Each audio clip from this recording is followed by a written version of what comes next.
Il était une fois, dans une petite maison, un jeune couple marié. Ils étaient un couple très heureux et attendaient la naissance d'un bébé. Je sais qu'il est important que notre bébé soit en bonne santé, mais j'espère vraiment que nous aurons une fille, mon amour. Oui, j'aimerais aussi avoir une fille. Si Dieu le veut, nous aurons une fille qui te ressemblera. Le jour de la naissance se rapprocha. La jeune mère attendait avec impatience la naissance de son bébé. Chaque jour, la mère regarda par la fenêtre et par-dessus au mur pour admirer le jardin de son voisin rempli de fleurs et de fruits. Un jour, elle remarqua une plante à fleurs jaunes qu'elle n'avait jamais vue auparavant.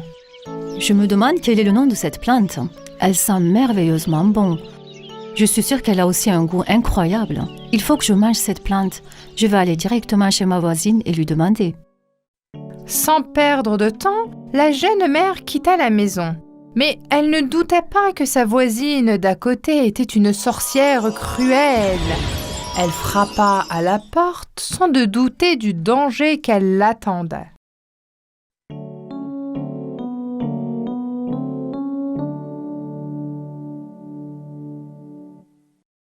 Bonjour voisine, la plante jaune dans votre jardin sent très bon. Je suis enceinte et j'en ai vraiment envie. Est-ce que c'est une plante mangeable ? Bien sûr, je peux vous en donner un peu. Elle a un goût incroyable et vraiment pour les humains. Alors, ce sera bon pour mon bébé aussi. Bien sûr, chère voisine, surtout vous pour les futures mamans, mais rappelez-vous parce que c'est très précieux, vous ne pouvez en prendre qu'un seul.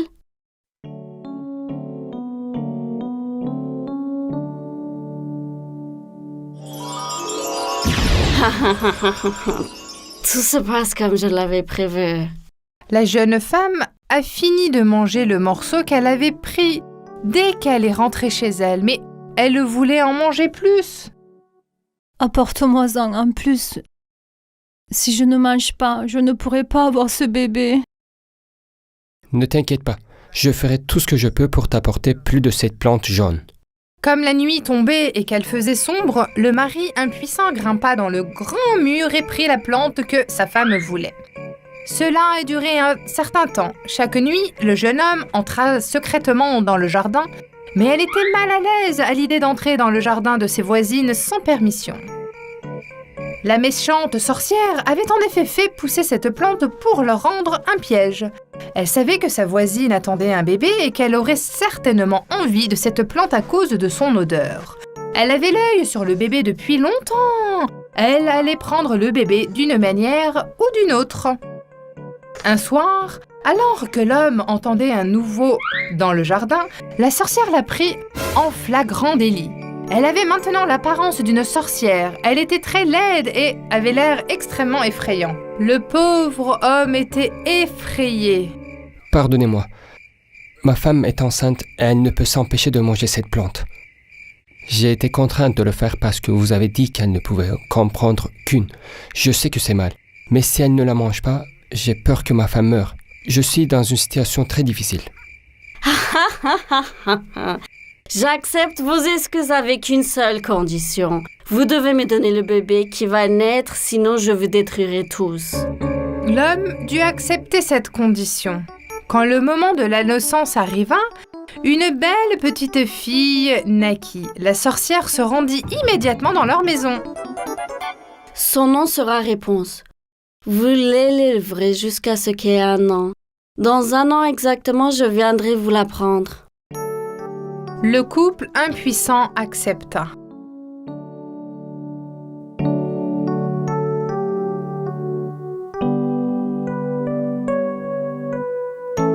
Quand Réponse eut 1 an, la sorcière vint enlever le bébé en pleurant à sa mère et à son père, en l'enfermant dans une tour au milieu de la forêt, et elle a y élevé le bébé. De nombreuses années passèrent. Réponse était maintenant une belle jeune fille. Quand elle n'avait jamais coupé les cheveux, elle laissait plusieurs mètres de long. Ses cheveux étaient blondes dorés. Elle avait les yeux d'un vert profond. Chaque fois que la sorcière se rendait dans la tour, elle l'appelait. Ma chère fille, aux cheveux blondes, je suis là. détache ses cheveux. Réponse jeta sa longue tresse par terre et la sorcière remontait à leur tour en l'utilisant ses cheveux.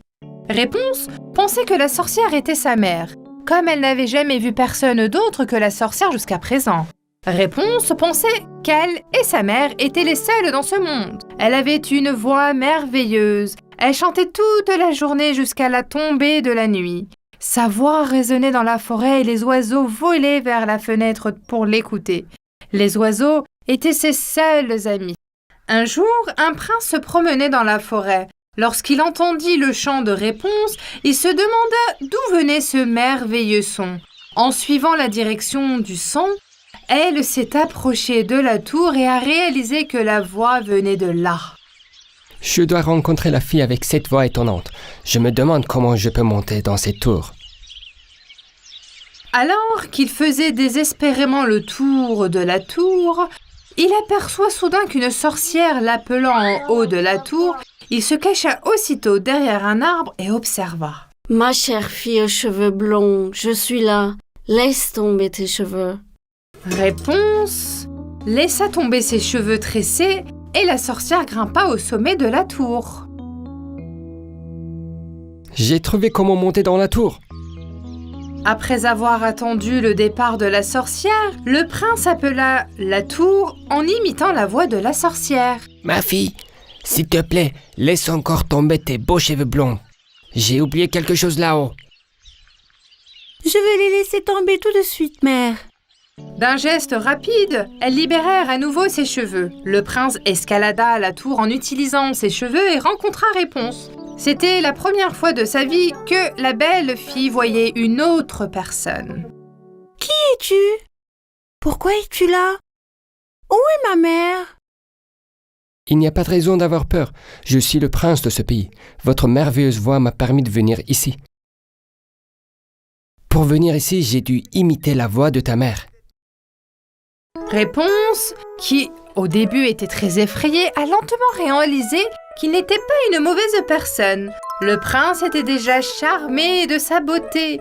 Les jours, les mois passèrent. Le prince venait tous les jours à la tour. Quand ils passaient du temps ensemble, il ne réalisait pas à quelle vitesse le temps passait. Il a finalement demandé Réponse en mariage. Réponse, je veux vivre avec toi pour le reste de ma vie. Veux-tu m'épouser? Bien sûr, je vais t'épouser. Je dois maintenant retourner au palais. Je vais essayer de trouver une solution pour te faire sortir d'ici immédiatement. Réponse était très excitée de l'idée de pouvoir enfin voir le monde extérieur une fois qu'elle aurait... Elle s'ennuyait tellement de vivre seule dans la tour pendant toutes ces années. Il a tenu les cheveux des Réponses et s'est dirigé vers le bas de la tour. Malheureusement, la sorcière était là aussi et a vu le prince. Elle a immédiatement compris ce qu'il se passait. Elle se mit en colère. Alors que Réponse remettait ses cheveux en place, la sorcière s'y est accrochée et a grimpé. Elle était si ennuyée et frieuse. « Mais qu'est-ce qui se passe ici? Qui vient de partir? Je t'ai caché ici pour te protéger du mal. Mais toi, tu as parlé des étrangers et tu les as liés d'amitié avec eux. » C'est le prince de ce pays. Il m'a demandé en mariage et j'ai accepté. Je suis si heureuse. Mère, j'attendais que tu viennes pour te raconter tout ça. Quoi? Quelle est cette absurdité? Je vais te montrer. La sorcière était tellement en colère qu'avec une paire de ciseaux, elle a coupé les longs cheveux de Réponse aussi courts que possible. Et avec sa magie, elle l'envoya ensuite dans un autre pays très loin. Lorsque le prince arriva à la tour le lendemain, il ne savait pas que la sorcière l'attendait dans la tour. « Salut Réponse, je suis là. Détache tes cheveux s'il te plaît. » La sorcière laissa tomber la longue tresse qu'elle avait coupée dans les cheveux de Réponse. Lorsque le prince arriva à la fenêtre de la tour, la sorcière était là pour l'accueillir. Il fut terrifié dès qu'il la vit. Quelle surprise! Tu pensais que tu allais pouvoir m'enlever ma fille, que je vais cacher pendant des années? Lorsque la sorcière lâcha la tresse, le prince terrifié se retrouva sur le sol. Il tomba sur les buissons, mais comme il s'était coigné la tête, il était aveugle. Réponse était toujours présente dans l'esprit du prince. Alors, monté sur son cheval, il la chercha partout. Il se jura que même s'il avait allé jusqu'au bout du monde, il la retrouverait. Il chercha pendant très longtemps. Enfin, un jour, il entendit une chanson. La voix lui était familière. C'est la voie de réponse. Je l'ai enfin trouvée. Galopant sur son cheval, il se dirigea droit vers la douce voix. Il arriva à la porte de la maison où se trouva Réponse. Réponse, je suis là. Ouvre la porte. Je n'arrive pas à y croire. C'est vraiment toi? Quand Réponse ouvrit la porte, elle pleura en voyant le prince. Elle pleura tellement que ses larmes tombèrent sur le visage du prince qu'il était à genoux. Ces larmes étaient des larmes de joie miraculeuse. Soudain, le prince aveugle ouvre les yeux. Ils se sont embrassés avec joie et ont célébré ce miracle. Ils retournent au palais et commencent à préparer le mariage. À leur retour, Réponse et le prince ont recherché ses vrais parents pour leur annoncer la nouvelle. Ils étaient incroyablement heureux d'être réunis avec leur fille après toutes ces années. Ils ont fait un beau mariage et ont tous vécu heureux.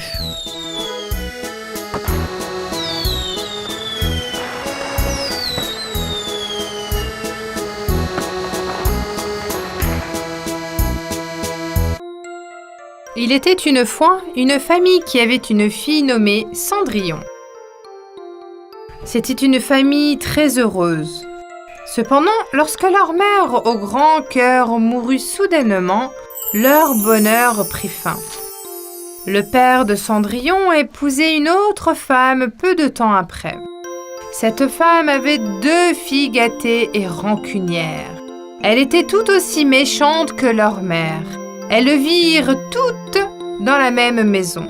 Cendrillon avait maintenant 2 demi-sœurs et une belle-mère. Tout le monde aimait Cendrillon, qui était incroyablement gentille et belle. Elle avait des longs cheveux blonds, des yeux bleus océan et des pieds et des mains fragiles. Elle aimait aider tout le monde autour d'elle, cuisiner de délicieux repas, aima les plantes et protégeait les animaux. Par jalousie, les 2 demi-sœurs s'assurent de prendre la vie de Cendrillon misérable. Elle les faisait effectuer toutes les tâches ménagères et l'utilisait comme femme de chambre. Son seul ami était un chat tigré. Lorsqu'elle terminait ses tâches, elle prenait son chat sur ses genoux, s'asseyait près de la cheminée, il lui racontait ses malheurs. Elle lui disait toujours à quel point sa mère lui manquait. C'est pourquoi Cendrillon a été surnommé Chat Cinder.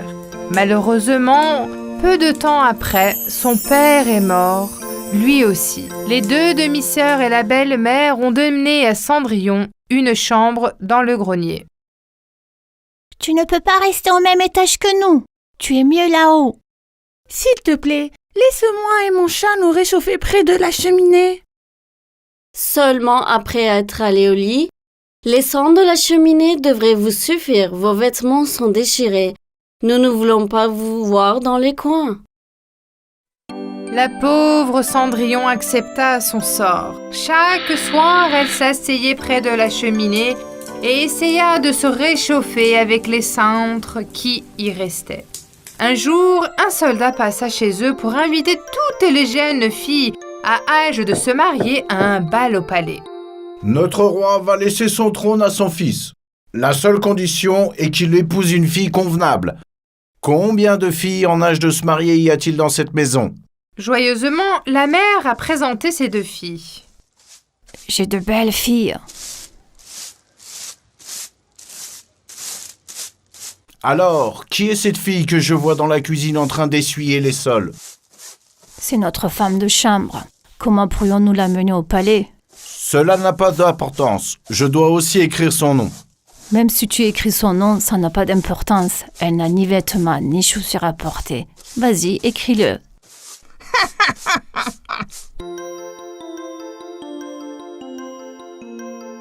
Cendrillon a supplié sa mâtre. S'il te plaît, donne-moi une des robes de mes sœurs pour que je puisse venir aussi. Non, tu n'iras pas. Tu nettoieras les sols jusqu'à notre retour. Penses-tu que le prince te choisira plutôt que mes filles, la chatte Cinder? Toutes les trois se moquèrent de Cendrillon et la chassèrent.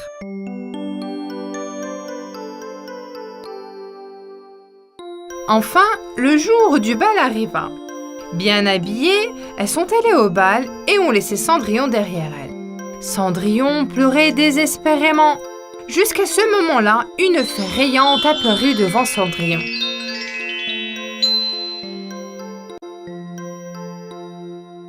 Ne t'inquiète pas, je t'emmènerai au bal. Qui êtes-vous? Je suis la bonne fée qui aide les filles au grand cœur. Ta mère m'a envoyée ici pour t'aider. Elle veille sur toi depuis le ciel. Allez, on s'y met. Trouve-moi une grosse citrouille et 6 souris. Cendrillon fit tout de suite ce que la fée lui demanda. Elle a apporté la citrouille et les souris de sa chambre, qui étaient déjà ses amis accourus pour l'aider. Avec les baguettes dans la main, la fée transforma la citrouille en un fantastique carrosse. 4 souris en chameau blanc, une souris en cocher et un autre en valet de pied. Enfin, ce fut le tour de Cendrillon. La fée toucha sa tête avec sa baguette et la transforma en une merveilleuse princesse.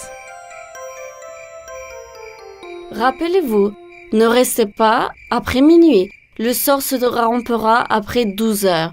Tu dois quitter le bal avant minuit. Bonne chance. Cendrillon monta dans la carrosse et se rendit directement au palais. Dès qu'elle entra dans la salle de bal, tout le monde la regarda fixement et rétint son souffle. Ils étaient curieux d'apprendre qui elle était. Elle devait être une princesse d'un autre pays. Ils se demandaient qui d'autre pourrait arriver dans un si magnifique carrosse et porter ses bijoux exquis. Le prince, qui a vu Cendrillon, s'est immédiatement approché d'elle. Madame, voulez-vous danser avec moi? Avec plaisir, Son Altesse Royale. C'était le coup de foudre. Le prince a dansé avec Cendrillon toute la nuit. Le roi et la reine aimaient aussi beaucoup Cendrillon. Cette fille nous conviendra aussi bien qu'à notre palais. Elle est noble et belle. Nous avons trouvé notre jeune mariée. Toutes les autres filles du bal, y compris la belle-mère et les demi-sœurs, souffraient de jalousie.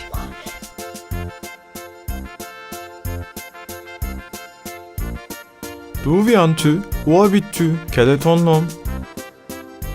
Le temps passait très vite. Cendrillon, qui fit qu'il était presque midi, quitta le prince à l'improviste et s'enfuit du palais. En dévalant les escaliers du palais, elle perdit un de ses souliers de verre. Mais comme elle était si pressée, elle l'allait laisser derrière elle et monter dans la carrosse et rentrait chez elle. À minuit exactement, tout est redevenu ce qu'il était avant. Le prince, qui avait couru après Cendrillon, était sous le choc. Il n'avait pas réussi à l'attraper, mais il avait trouvé son soulier de verre dans l'escalier. Quand Cendrillon est rentrée chez elle, elle était surprise par ce qu'elle a vu. La maison était étincelante de propreté. Il n'y avait même qu'une soupe chaude qui mijotait dans le fourreau. La fée s'était coupée de cela aussi. Quand Cendrillon est allée dans la chambre, elle était très triste. Cendrillon qui vit qu'il était presque minuit. Et maintenant, je ne pourrai plus jamais voir le prince. Ne t'inquiète pas, tout ira bien. Pendant ce temps, le prince ne pensait qu'à la belle fille qui s'était enfuie du bal. Je dois la retrouver. Je ne prendrai personne d'autre comme reine. Demain, nous essaierons cette chaussure sur les pieds de chaque fille qui a assisté au bal hier soir et dans toute la ville. Si la chaussure va à quelqu'un, alors cette fille sera ma reine. Le lendemain, Le lendemain, les soldats ont mis du porte-à-porte et ont demandé à toutes les filles qui avaient assisté au bal d'essayer la chaussure de verre. Tout le monde portait la chaussure avec excitation, mais elle n'allait à personne. Enfin, c'était le tour de la maison de Cendrillon. Tout le monde était incroyablement. Les deux demi-sœurs passèrent des heures à se masser et à se crémer les pieds afin de les raccourcir. Et elles ont enfermé Cendrillon dans le grenier. Portant la chaussure n'allait à aucune des deux sœurs. Au moment où le soldat était sur le point de partir, ils ont entendu un bruit venant de l'étage. Cendrillon avait réussi à attirer leur attention en renversant une armoire.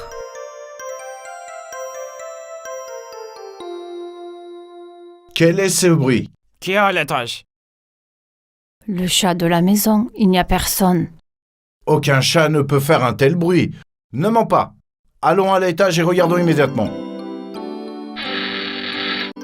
Ils ont fait sortir Cendrillon de la pièce fermée et lui ont demandé d'essayer la chaussure de verre.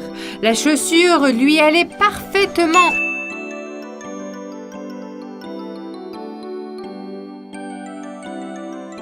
Cendrillon leur a montré l'autre paire. Les soldats furent qu'il avait trouvé la princesse et coururent au palais pour lui annoncer la bonne nouvelle. Le prince arriva avec joie à la maison de Cendrillon et l'a reconnu tout de suite.